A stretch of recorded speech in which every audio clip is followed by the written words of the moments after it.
everyone, this is Mahjabeen Baloch from Pakistan and you're watching my YouTube channel Insani Ittihad, which aims to invoke a little bit of humanity in all of us through awareness and understanding. So I'm gonna continue talking about the conflict and the deadlock of Russian aggression and invasion of Ukraine.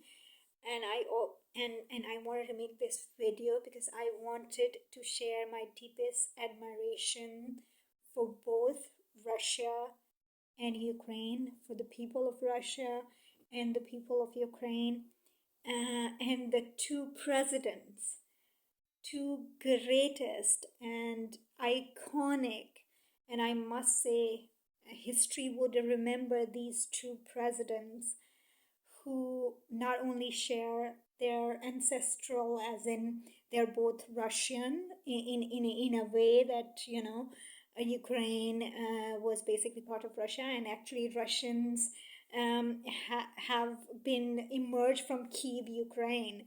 So they have this ancient ancestry which is similar and connected.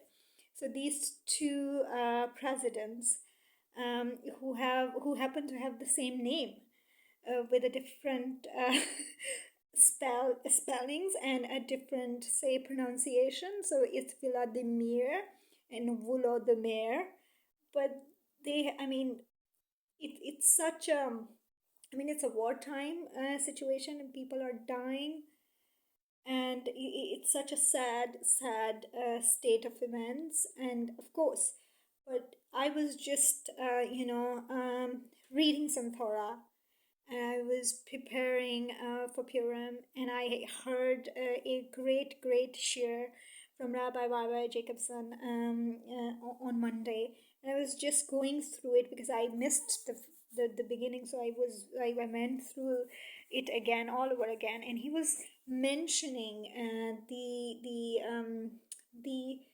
gewildness, the intoxication of getting drunk on Purim, so that a Jew must not, could not identify or cannot distinguish between Haman and Mordecai. And I somehow, it's sort of, I felt like this connection between the two, things. Because here we have presidents who have similar ancestry, same names, and looking at the picture I was seeing, and I was unable to find who was right and who was wrong. And I will explain this, why I feel this. Despite the fact that I would, do agree with some aspects of the Ukrainian president's thing, and I also understand Vladimir Putin's perspective. The way both the leaders have carried out this conflict with such courage, bravery, persistence, honor, most importantly, honor. I have, okay, fine, hands off, I'm not a very well-read person, that I have read all the books in the world in regards to, historical wars and conflicts and all that. But the very few wars and conflicts and peace treaties and this and that which I've read, this is unprecedented. Here is a president who has so much love for Ukraine as one of the integral part of his homeland. But yet, of course, USSR was broken into different independent states and all that. But yeah, there is this emotional, attachment that Vladimir Putin feels towards the Ukraine and Ukrainian people. The way he is resisting and not, yes, of course, Vladimir Putin's forces, the Russian forces, are destroying the infrastructure. But look at how they're putting. I used to study international relations and political science. One of the very nice teachers, she was talking about some conflicts between French and the British, and how she was teaching us how to read the minds of these kings and queens and what they were thinking. So I was just going through that, and I was wondering what must be going on in the head of Vladimir Putin and Volodymyr Zelensky. And it also reminds me of my rabbi, my personal rabbi, that is Zachar Korner, who has a same name as of his opponent, which is Dr. Zachariah Foster. So it kind of the similarity between their being president and being the same ancestor, and just like Zach and Zach were Jewish, and they're both Americans. They probably, I don't know if Dr. Foster has an Israeli citizenship, but nevertheless he can get one. So so it was like, it kind of reminded me of that. But what I was seeing, it was this, here is a guy, Volodymyr Zelensky, who happens to be Jewish, but the Jewishness has nothing to do with it. First and foremost, as an Ukrainian and ancestral Russian, basically, he is refusing to forgive or leave his people. And, he's refusing to forgive this violation of his country's sovereignty and the Ukrainian honor. And he is charging everyone. He has backed the entire nation, and he's rallying not just to his own people, but the entire world, that we are Ukrainians. These people have, violated our sovereignty and our homeland's honor, and we will be men, and we will stand in front of it, and we will fight, even if it will cost us our lives. This courage, this bravery, this resilience reminds me of the Maccabees, Yehuda Maccabee. And it reminds me that, when Hashem says that Jewish people bring the best among other nations, he was just doing that. It was an honor for the Ukrainian people. And for us to watch a Jew who is standing up for the honor of his country, defending its people, taking his responsibility, and such amazing and inspirational way, that it just melts our hearts, and it's so inspirational. On the other hand, here is a leader who has the most powerful army, who has nukes, who can destroy and kill far much more Ukrainians, and have much more death tolls and casualties, but yet he's restricting his force. Yes, he is emotionally hurt. Yes, he is scared, and he also feels that this is against his people's honor and Russia's honor, that a part which belonged to Russia once, not too many decades ago, is now an independent country. Okay, Putin and Russians are pretty much okay with that.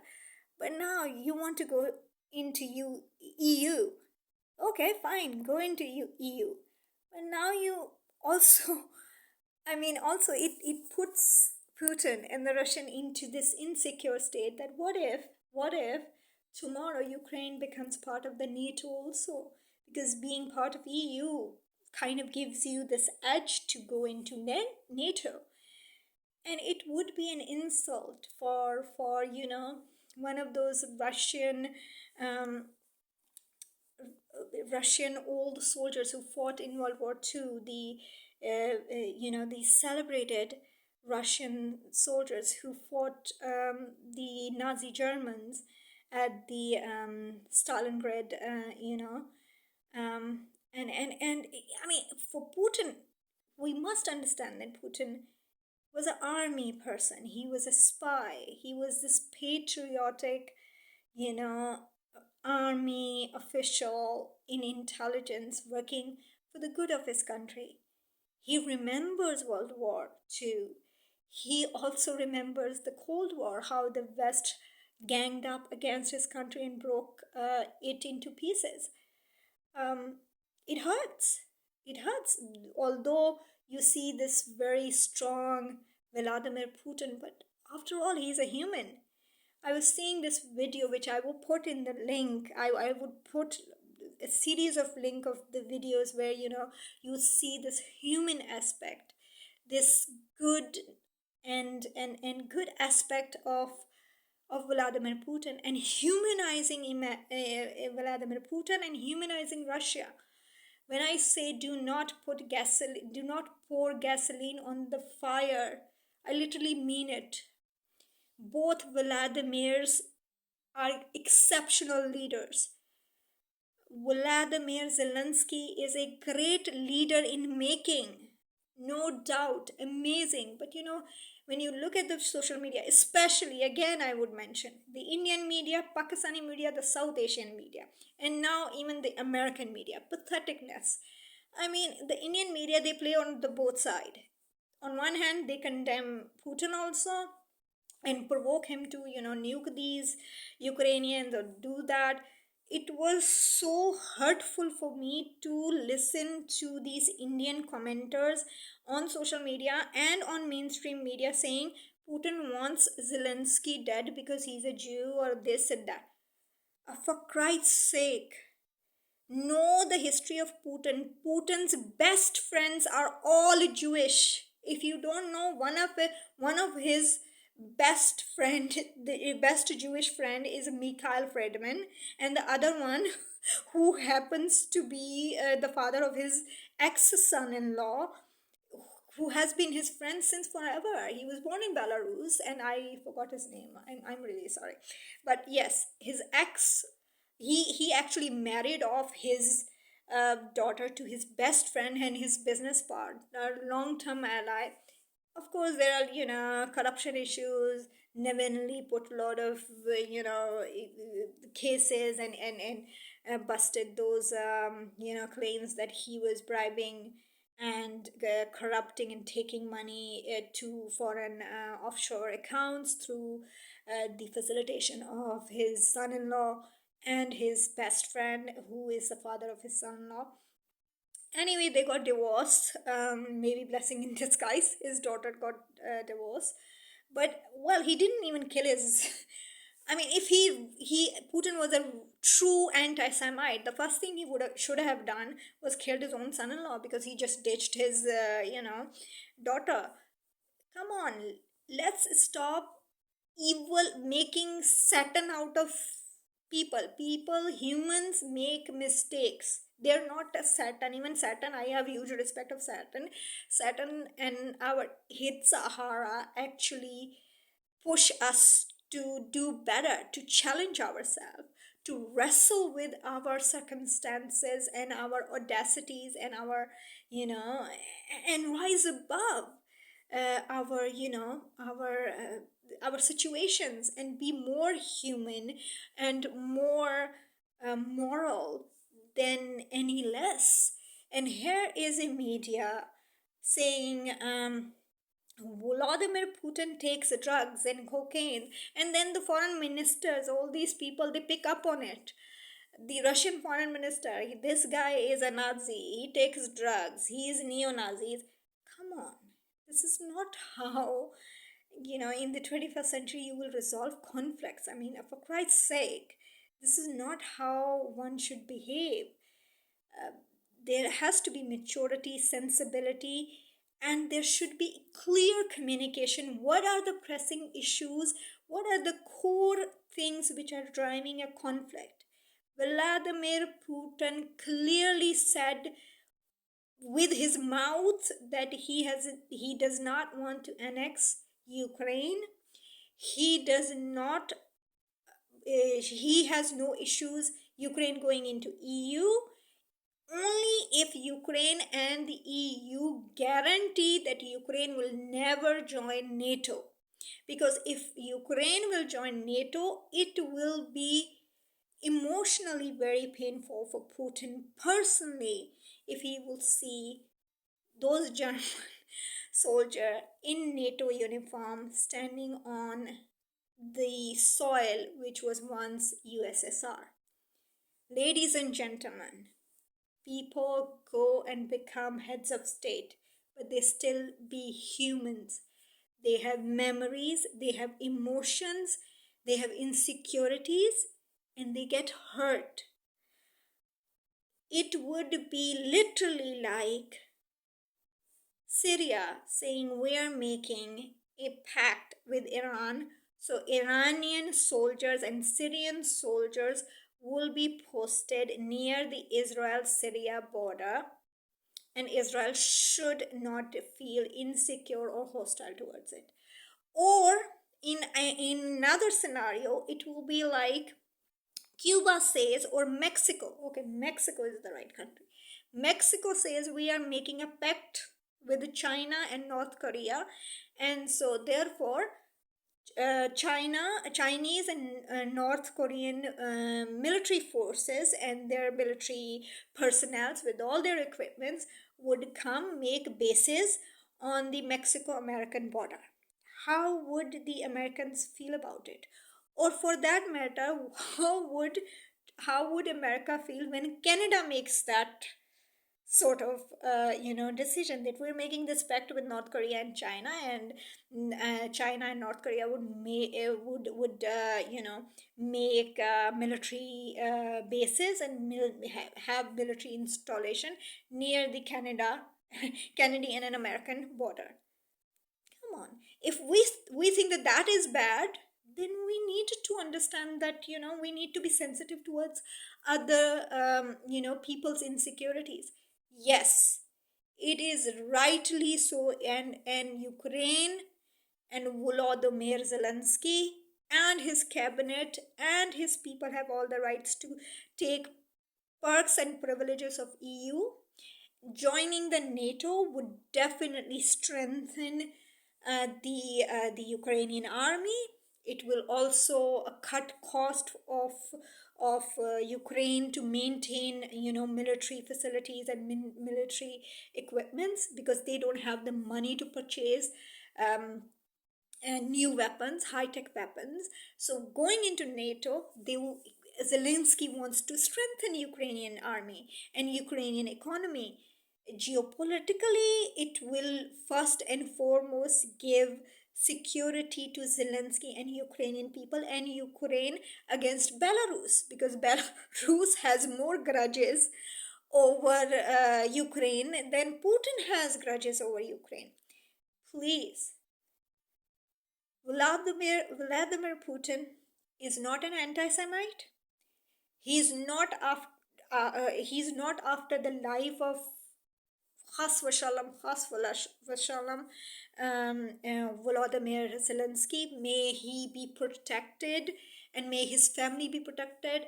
For Christ's sake, he has two young children, a teenage daughter and a small son, and a wife. And it was my heart. I literally had a heart attack when these Indian media and Pakistani media were saying Putin wants to kill him. Excuse me.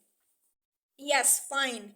Infrastructure in Kharkiv, infrastructure in Kiev is flat on, and buildings are blown up, and there is debris and this and there is destruction. It's fine. Buildings can be rebuilt. Nazi Germany and Hitler destroyed the entire Europe. The buildings, this, that. Not only that those infrastructure were rebuilt. Jewish people who lost literally all of their families, they went to this deserted country which was known as Palestine, and then it was separated 5 times. Bigger land was given to the Arab Hashemites and called Jordan, and then there was this small piece of land which was literally nothing and deserted. These people who had nothing, no money, lost their family, they were grieving and they were sad. They went to this deserted land. They created Israel. Skyscrapers, this so much development that is unthinkable and unimaginable. Infrastructure will be developed. It's okay that 1,000 buildings and this university is destroyed. That can be rebuilt. Ukraine can be rebuilt.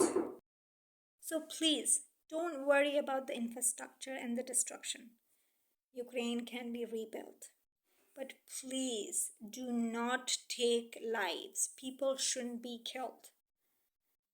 People shouldn't be killed. If Russia wants to siege Kiev, please do it with humility and patience and persistence until Volodymyr Zelensky agrees to sit on table. Both Putin and Zelensky should sit on table, discuss issues, give each other assurance, take care of the insecurities the both leaders have in regards to their countries and their people. Resolve this issue. Come on. And I beg, I am nobody, no influencer. I am nothing and no one. But for God's sake, for the sake of God, please, Xi Jinping, China, you need to come and intervene. Talk to Putin, talk to Zelensky, get these two leaders to meet up, sit on table, facilitate that meeting in Beijing or any other place where both these leaders are comfortable talking to each other and sitting and talking. Please, only Xi Jinping, I think, has the maturity to do that, because there are issues. David, out of the blue, David Petraeus comes on CNN and he says, Angela Merkel has retired, so we are requesting that she talks to Putin. David Petraeus, David's celebrated journal. I mean, this is ridiculous. The entire planet should know, at least those intelligence agencies whose job is this, whose professional job is this, to profile leaders, world leaders at least. Putin hates Angela Merkel. Not that literally, but Putin has certain amount of insecurities, certain amount of dislike towards the Germans in general because Russian and German history. Germans invaded Russia at a place, Stalingrad, which was very close and sacred and special and respectable to Russians. And they manslaughtered, they killed so many Russians there. It hurts them when they see the Germans. Let this generation, the generation of Putin, and maybe a little generation like his daughters, heal from that trauma and that memory of World War II, that there were some people who came here and who did this and that. I went to BBR myself in Kiev, Ukraine, 2011. That forest, that whole thing affected me, literally affected me. We were in a session at Muslim Jewish conference and they explained to us in detail. They showed us pictures and movies and what had exactly happened in BBR. I was in tears, couldn't sleep at night. It was difficult. It was really, really difficult what happened in BBR. We went there and it was impossible for me to move into the woods. So just imagine how it must be and how much difficult it be for somebody who is Jewish, somebody who lost a family. Zelensky lost a family. So if one has that emotion and one can understand and sympathize to one's own self, please try and sympathize to others as well. Putin is a human. Maybe he makes thousands and thousands of mistakes, but he's a human. So is Zelensky. Both are exceptionally great leaders, nationalist leaders, patriotic leaders, sensible and mature leaders. I had seen this video where Putin was announcing his own divorce and his wife was standing there. I can never expect any American president doing and showing this amount of maturity. In another video, when some American journalist was interviewing Putin, he was talking so soberly and so intimately, so personally about God, about destiny. Come on, stop making people who are not evil evil, and stop making gods out of leaders. Volodymyr Zelensky is doing all he can and all his best, even exceptional, for his country and his people. So is Putin. Putin has insecurities. Putin has issues which Volodymyr Zelensky, and the NATO and the EU need to address. Assurance should be given to Putin and the Russian people. It hurts to see that when these military people, these war veterans of World War II, I mean, imagine how would they feel when they had lost their brethren in combat against the Germans, and now they say Germans are posted in Ukraine. The land which was once Russia, now Germans under the NATO uniform are, are there. It hurts them. Let's wait a generation or two until it heals so that we can or we are able to forgive each other. Don't do this. Take the example of Elon Musk. He was a tech guru, tech expert. What he did, he said, I'm going to provide Ukrainian people who are in siege in Kiev and are suffering, their infrastructure is gone. I'm going to provide them internet facility. This is the least I can do. He's pouring in his expertise and his help. We can all do this. Stop bringing Bible and this and that and deliberately saying that one leader will be killed and the world will this and Messiah will come. What the bullshit is that? So you are trying to make Zelensky into a bait. This is how low Indians and all this, American and this Pakistani and South Asian propaganda will go. This Jewish guy who has a family, who has children, you're gonna make a bait out of him. One amazing, crazy guy who wanted to protect his country, he was killed by this brutal, evil leader. What is this? It's a drama or Hollywood movie going on or a script. What is this? Two countries are going through a serious war. People are getting killed. Things are escalating. Let's be mature. Show a little bit of maturity. David Petraeus. I would ask Angela Merkel to call Putin. He doesn't like Angela Merkel. Not as in he's an anti-feminist or something. The two countries have a history. And now here is a chancellor who is a woman chancellor, and she is taller than Putin, and she's kind of overshadowing. These things matter. He was a KGB spy. They study psychology. Anything you say, the way you sit, the way you laugh, they observe everything, and they kind of tend to take it very personally. Not to mention, I also study psychology. So yeah, here is a dumb student. So I went into all girls college for my bachelor's. It was quite boring, and it was a class full of 150 girls. We were the backbenchers because we were always late.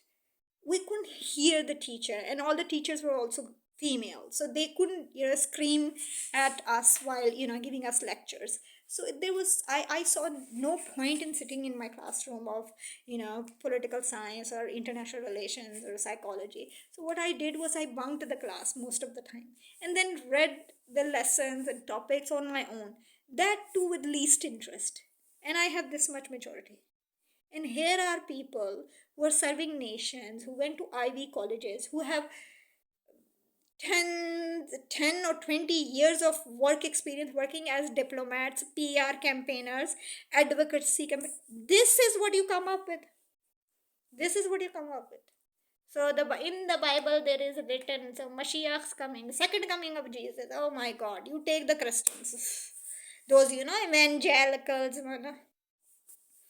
So you're gonna make a bait out of another Jew who's just being loyal to his homeland, just being loyal to his family, just being loyal to his country, just being a good head of state who is rising to the who has risen to the occasion and is standing out there pumping his whole nation against the violation of their honor and their sovereignty and their respect.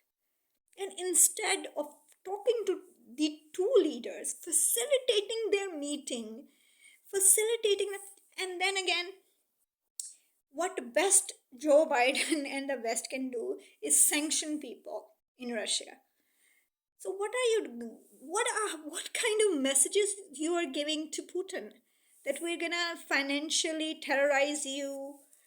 I mean, just like that Hitler. I don't think Hitler was okay. Hitler was anti-Semite. Totally agree with you. He was a complete anti-Semite. But there were other peoples like Subhash Chandra Bose and Gandhiji. You were doing a very good job. As long as you're kicking the ass of British and French who have colonized, you are awesome. And in between, if you kill bunch of Jews and everything, we don't care. We only care about ourselves. So as long as you kill the British and we get the independence, the British go, you can do whatever the hell in the world. Even kill everybody. For Indians, if you ask me, if we are living, the whole world dies, we are fine with it. This kind of mentality is sickening. In the 21st century, where the world is globalized, everyone is connected. I'm talking into myself through this computer, and God knows who's going to watch this video. And then you have this mentality, we only care about ourselves. Our interest, Indian interest, Pakistani interest, Bangladeshi interest. Petty, you're this big. Smaller than an ant. I mean, you have an ant mentality or what? Chalo, okay, fine. Honestly, Pakistanis, Bangladeshis, and Indians don't even have the brains and guts to, get involved in such conflicts which are between men. So, they should just shut it. China should rise up to the equation and rise up to this equation and rise up to this occasion and help the facilitation and meeting of these two leaders. Please, world, try to understand. Mashiach will come when both Gentiles and Jews have a sensibility and they work towards peace. They do not pour and fill up gasoline tanks, and wherever they see a fire, they pour gasoline on it, so the entire world burns, and then the only surviving person would be Mashiach, who would come flipping his wings from the whatever heavens, and down he comes, and they didn't wait it for me, they all burned themselves or each other. For Mashiach to come, for fixing this world. We have already lost this guy who's known as Jesus Christ. So actually the Bible was referring to that. So the poor guy died for all the sins of I don't know who, God knows what. But the poor guy died. Now let's do not kill any other, lad of Jewish bloodline. Please do not crucify or make a sacrificial goat out of any other Jewish boy. Let's just not do this. Jews are human. Treat them as human. They have needs. And by the way, I have to mention this. Vladimir Zelensky advised the financial sanctions just in case people think that these Jews own the finances and businesses and banks. That's why he suggested Swift, this cunning Jew and this, that. The most people who are suffering from the financial sanctions that Russia has or Russia will be going through are the Jewish Russian businessmen. Here is a Ukrainian Jewish president who advised the world and West to sanction the businesses which are one of his own Jewish brothers and sisters. If you think that all the Jews are connected just like the Muslims, the poor guy, actually, I would put all the links in the description. Do check out the description box and watch each and every video that I have linked, please. It will do you a good, trust me. So Zelensky, he asked the entire world, giving the context of never again and baby R, and saying that Jewish community should come and help, definitely, for humanitarian aid, for helping people, not just Jewish people. Jewish people have never been like that they would do communal help, or just to help other communities to convert them into Judaism. No, Jewish communities, Jewish personnels have always risen up to the equation to help others without expecting anything in return. They help the humanity. That's a mitzvah, that's a religious obligation for every Jew to help every other human being without expecting anything in return. So please, this is not a Jewish conspiracy. The most hard hit people in Russia would be the Jewish business community of the Russian Federation. It is the Jewish community in Russia which will be suffering the most out of these sanctions. Just in case if you think that this is something like that. So please.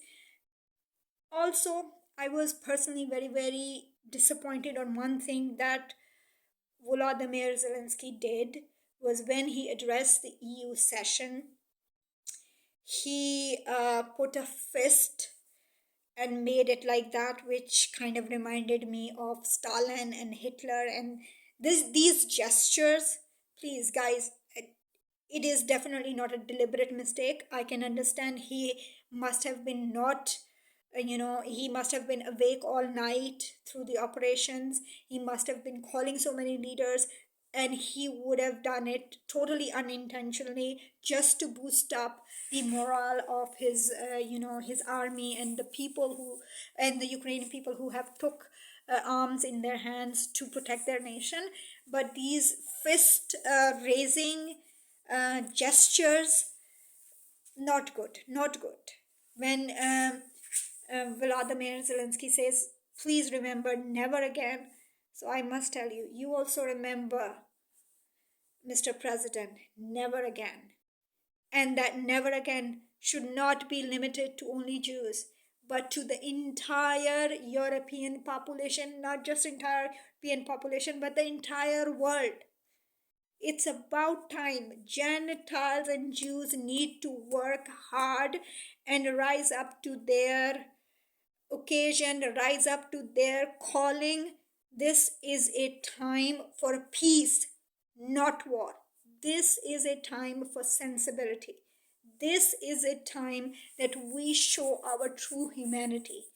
Only then we will be able to bring the Messianic age and Messiah into this world. It's not through killing an innocent leader who is just doing his job, just being patriotic and honest to his people, just fulfilling his duties of office as a president. He has a family. Honestly, I don't know about the Russian army and Putin even wishing and intending to kill him, but definitely Pakistanis, Indians, Bangladeshis, and all these petty little people who just have their own selfish interests, they probably be sending some espionage spies to kill this guy just because he's Jewish. So Pakistanis, Indians, Bangladeshi, all these Asian pitiful people, and of course who would, forget the Middle Eastern Arabs? They might be planning something to, kill Zelensky because these are the people who are the most eminent anti Semites of all the people historically and even now. So they pretend to be peaceful and all good, but they're not.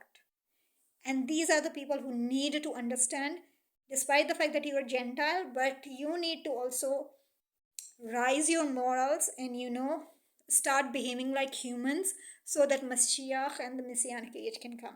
So it's not just the Jews, but the Gentiles also need to bring about their humanity to optimum level to attain this.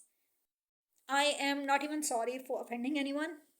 I just wish to see these images on the TV, on social media, that China's President Xi Jinping is standing together with Russian President Vladimir Putin and Ukrainian President Volodymyr Zelensky.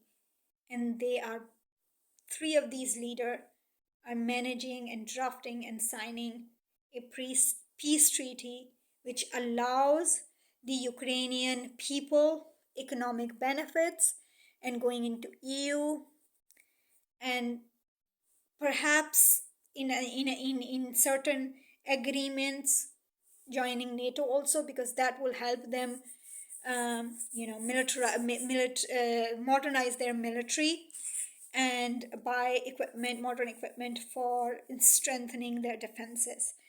And I think it's about time, if Turkey can be part of NATO, why can't you include Vladimir Putin to be part of NATO as well? I mean, just imagine all the countries, all the neighboring countries, including Russia, who is the biggest threat to, so-called biggest threat to Europe and West, becomes part of NATO. So, what's Putin or his, his other soon replacement, in terms of Putin is going to retire sometime. So I mean, what they're gonna do if they become part of NATO? They start, they start attacking each other. So I mean, that's never heard of. That's not gonna happen. So if that's an issue for Putin, let's include Putin. If NATO, if in NATO, Canada can be part of NATO, America can be part of NATO.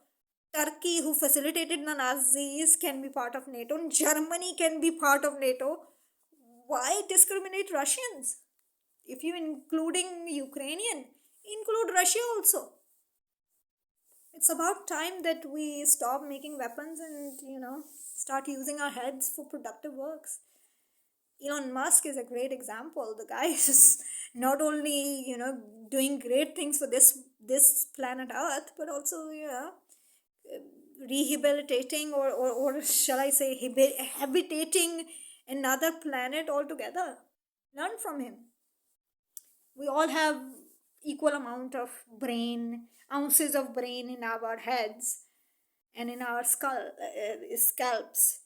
So let's just try using them and ditch our egos and our evil inclinations, and try to see the evil inclination as a source of bringing the best in you.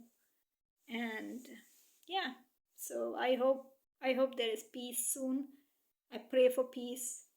And please stop the toxicity, stop the negativity, stop the pouring of gasoline on each and every fire, stop the fake propaganda news. Please. It's disgusting. Thank you.